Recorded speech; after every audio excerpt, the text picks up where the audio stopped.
Perez was enjoying a night out in Hell's Kitchen back in April, and then hours later, him and his friends decided to go to this place called Hell's Kitchen. A lot of people go here to have fun, have a good time. It's a place located in New York. So this one particular night at around 7 p.m., he goes to this place with his friend Carlos. They will bar hop and go to different places, but then Julio takes this one specific picture.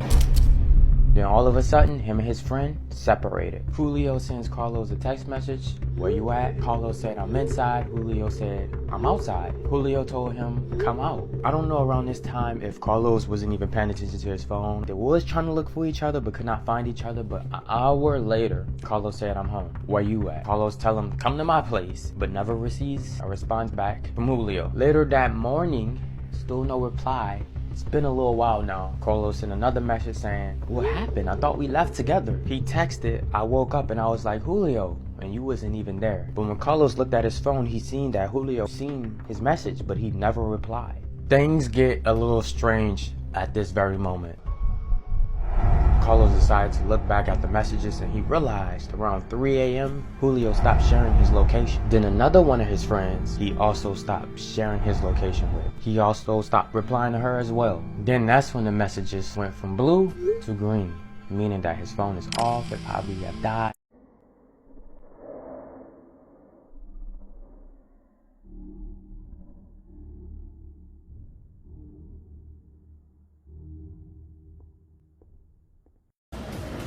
बाजी 10,000 20,000 night day लेंदे हैं बड़े। एक night?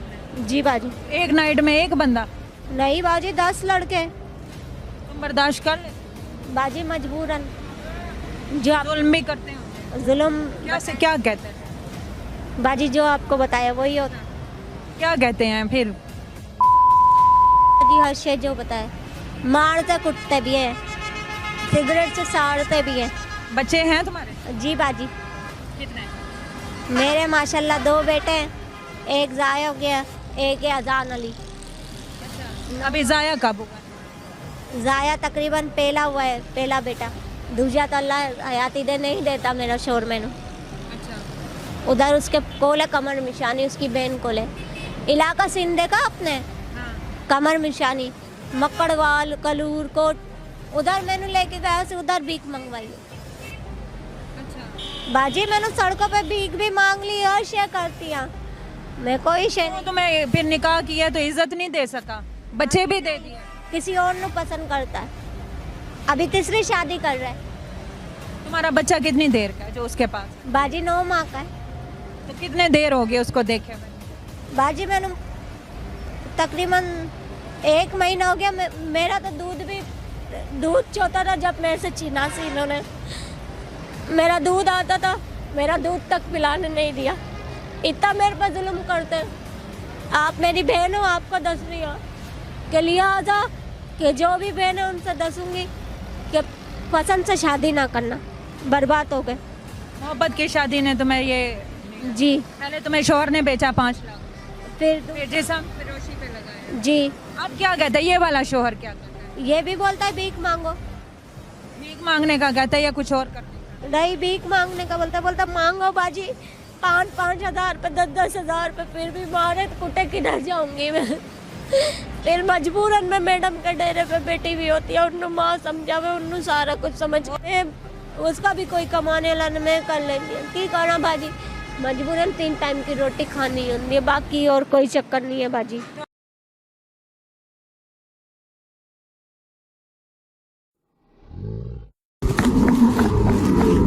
The murder of famous YouTuber and singer Christina Grimmie is one of the saddest and most shocking cases I've covered. It's the story of how one disturbed and obsessed individual took away everything she worked so hard to get. Hi, I'm Meg, I talk about true crime. Let's get into this case. This case hits very different for me because I really liked Christina Grimmie. It was really hard to go back and watch all those videos, so let's get into it. Christina Grimmie was born in New Jersey in 1994. She absolutely loved to sing from a very young age. In 2009, when she was only 15, she posted her very first cover onto YouTube. Hi, I'm going to be singing I Don't Want to Be Torn by Hannah Montana, under the username ZeldaxLove64. Little did she know that YouTube channel would absolutely change her life. Her first video that really went kind of viral was her cover of Party in the USA by Miley Cyrus. This was also in 2009, so her first year on YouTube. Christina was extremely talented, and the thing people really loved about her was how she added her own twist onto every cover that she did. She always managed to make her covers really unique. She slowly started getting more and more recognition, and in 2011 she started singing backup for Selena Gomez. She would even end up touring with Selena. June of 2011, she released an EP called Find Me, and it hit number 35 on the US Billboard 200. She was eventually on Ellen, her songs were being released on Radio Disney. Selena Gomez was her mentor. In 2012, she decided to move to LA to really focus on her career. At this point, her YouTube channel was growing super fast. She had grown to 2 million subscribers, 375 million views on her channel, and she was collaborating with a lot of other YouTubers and famous celebrities. The thing I really loved about Christina when I used to watch her was her energy. I always felt like you could tell she was a really kind person. I just want to inspire people and be successful and make people happy, you know? She really cared about everyone individually, which just makes everything in this case that much more heartbreaking. People loved Christina, and I think it was for the same reason that I did. She just seemed really genuine and caring.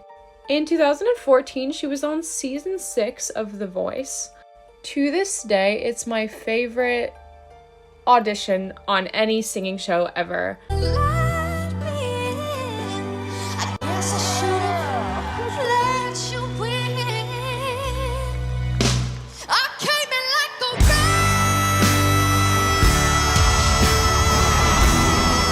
I'm not joking to you when I say I watched that audition a million times. I know it by heart. She performed Miley Cyrus's Wrecking Ball and blew everybody away, including me. All the judges obviously turned around for her. It was not an audition, it was more of an amazing performance. She ended up getting 3rd place on The Voice. I think she should have got 1st. I think she should have just won the moment she auditioned, to be honest. She was a star, and things just kept rising for her. She kept getting bigger and bigger. Throughout the years, she continued growing and releasing music. She released a lot of covers, and they were always just like chef's kiss amazing. Like, I won't lie to you, her version of Wrecking Ball on The Voice will forever, in my opinion, be better than Miley Cyrus's version. And I love Miley's voice and her songs, so that's saying a lot. Christina continued opening up and performing for bands and music groups. And that's exactly what she was going to do on the 10th of June, 2016. She was performing with Before You Exit at the Plaza Live in Orlando.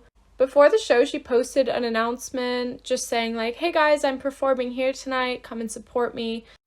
And she performed amazingly, as usual. The performance ended at 10 p.m. that night, and then Christina went to do a meet and greet.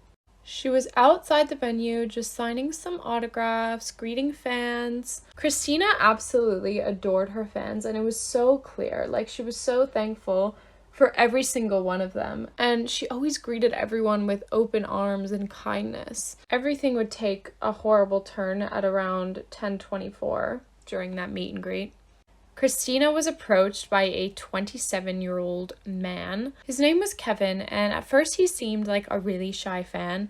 So Christina went to give him a hug. She greeted him with open arms.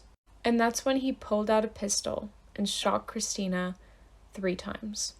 Kevin immediately started running off, and Christina's brother was actually there, and so he tackled Kevin to the ground. Kevin briefly got away, but he then took the gun and took his own life with the gun. Christina fell to the ground in front of her brother, her fans, and she was bleeding quite severely from the head. Christina was pronounced dead at 11 p.m. at the hospital that same night. She was shot once in the head and twice in the chest, and her entire promising future was taken away in a second. Let's talk a bit about Kevin now and why he did what he did. According to the police, that night, Kevin traveled with 2 guns 2 magazines full of ammo, and a very large hunting knife. There were no metal detectors at the venue where the concert happened. Kevin didn't have any record of mental illness that they knew of, but he apparently had a very unrealistic and unhealthy obsession with Christina Grimmie. He was completely infatuated with her. He even tried to change his appearance to be more attractive for her.